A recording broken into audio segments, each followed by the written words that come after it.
Oi, pessoal! Sabe aquele frio na barriga que dá só de pensar em dizer não pra alguém? Pois é, hoje a gente vai mergulhar fundo nesse medo de desagradar, um sentimento que, muitas vezes, nos impede de ser quem a gente realmente é. Vamos juntos descobrir como transformar esse receio em pura coragem. Hoje vamos falar sobre o medo de desagradar, decepcionar ou gerar conflito. Esse é o canal Um Pouquinho de Cada Vez, porque grandes mudanças começam com pequenos gestos. Então vamos lá. Esse medo, gente, ele vai muito além de ser só uma pessoa gentil. É como uma força invisível que pode travar a nossa vida, nos impedir de ser autênticos. Bora entender o que está por trás disso de verdade. Olha só, na psicologia, esse comportamento tem até nome, é a síndrome do agradador. E o ponto aqui é entender que não é bem uma escolha consciente, sabe? É quase uma compulsão. Aquela necessidade de fugir da desaprovação a qualquer custo, mesmo que o preço seja a nossa própria felicidade. E aqui está a grande diferença, o pulo do gato. Ser gentil é uma escolha, uma coisa que vem de dentro, da nossa força e que nos fortalece. Agora, a necessidade de agradar, essa nasce do medo. Ela suga nossa energia e, o que é mais irônico, acaba criando relações superficiais baseadas numa performance e não numa conexão de verdade. Tá, mas de onde vem essa necessidade tão forte? Para a gente conseguir mudar um comportamento, a gente precisa primeiro entender a origem dele. E geralmente não é algo que surge do nada, não. É uma espécie de estratégia de sobrevivência que a gente aprendeu em algum momento da vida. Muitas vezes a raiz disso tudo tá lá na nossa infância. Sabe, críticas o tempo todo, falta de um amparo emocional ou até mesmo traumas. Tudo isso pode ter nos ensinado que, para sermos amados ou para nos sentirmos seguros, a gente precisava colocar a vontade dos outros em primeiro lugar. Foi um mecanismo de defesa que um dia até serviu para alguma coisa, mas que hoje só nos limita. E essa citação do psicólogo Marcos Lacerda, nossa, ela resume esse conflito interno de uma forma perfeita. A gente nega a verdade da gente para não decepcionar o outro. Pensa no peso disso. É um preço muito, mas muito alto a se pagar. E por falar em preço, vamos agora mergulhar no custo real de viver sempre dizendo sim para os outros e, consequentemente, não para a gente. Aquela paz que a gente acha que está conseguindo evitar conflitos é, na verdade, uma baita ilusão. Uma ilusão que esconde um sofrimento silencioso. Fica aqui a reflexão. Qual é o custo real de viver assim? De anular as próprias vontades só para manter uma harmonia que, no fundo, a gente sabe que é superficial? A resposta para isso, muitas vezes, é bem dolorosa.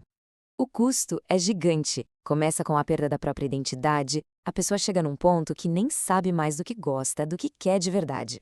E isso pode levar a um esgotamento emocional completo, o famoso burnout. As relações ficam desequilibradas, um sentimento de vazio, de frustração, vai tomando conta de tudo, porque a nossa voz interior está sendo silenciada o tempo todo. Para a gente visualizar melhor, vamos usar uma metáfora que eu acho incrível, a da represa emocional. Pensa em cada emoção que você não expressou, raiva, tristeza, frustração, como se fosse a água se acumulando, presa atrás de uma barreira enorme. E esse ciclo, olha, é devastador. Primeiro, a gente fecha as comportas, né? Guarda tudo para dentro para não ter briga. Só que a água, as emoções, continua subindo. A pressão interna aumenta e isso vira ansiedade, ressentimento e uma hora a estrutura não aguenta. Ela entra em colapso. É ali que o esgotamento acontece.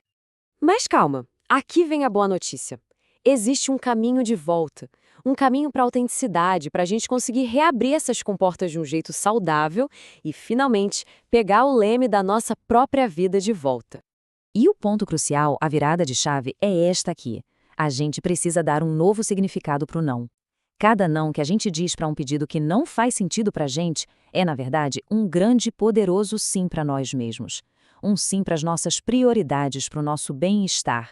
É um ato de autoafirmação. E para a gente conseguir dizer esse sim para nós, precisamos aprender a nos comunicar de forma assertiva. Geralmente, quem agrada demais acaba caindo no estilo passivo. O objetivo não é ir para o outro extremo, o agressivo, mas sim encontrar o equilíbrio. A assertividade é essa arte de expressar o que a gente precisa com clareza e com respeito. Respeito por nós e pelos outros. Vamos ver na prática como isso funciona. Em vez daquele sim que no fundo gera uma frustração danada, a comunicação assertiva nos dá ferramentas. Frases como "eu valorizo o seu pedido, mas não posso assumir isso agora", ou Preciso de um tempo para pensar antes de te responder. São formas super respeitosas de colocar limites. Pode dar um desconforto no começo, mas a longo prazo isso fortalece a nossa autoconfiança. E como é que a gente começa? Um pouquinho de cada vez. Comece dizendo não em situações pequenas, com baixo risco, sabe? Peça um tempo para pensar antes de dar uma resposta. Isso te devolve o controle da decisão. Seja firme e claro. Não precisa dar 1000 desculpas. E o mais importante de tudo, lembre-se que a reação da outra pessoa é sobre ela e não sobre o seu valor. Guarde isso com você. Colocar limites não é egoísmo, muito pelo contrário, é a base do autocuidado, é tratar a si com o mesmo respeito e a dignidade que todo mundo merece. E agora, depois de toda essa nossa jornada, chegamos na parte mais importante, trazer todo esse conhecimento para a nossa vida prática, para o dia a dia. Então eu quero deixar uma pergunta aqui para você refletir. Qual pequeno não você pode dizer esta semana para começar a dizer um sim bem mais importante para si? Pensa com carinho. E se você se sentir à vontade, compartilhe a sua resposta aqui nos comentários para inspirar outras pessoas também. Se esse vídeo te fez bem, compartilha com alguém que também merece esse carinho. E para continuar caminhando com a gente, se inscreve no canal, ativa o sininho e vem junto, porque a gente segue assim, um pouquinho de cada vez. Até a próxima!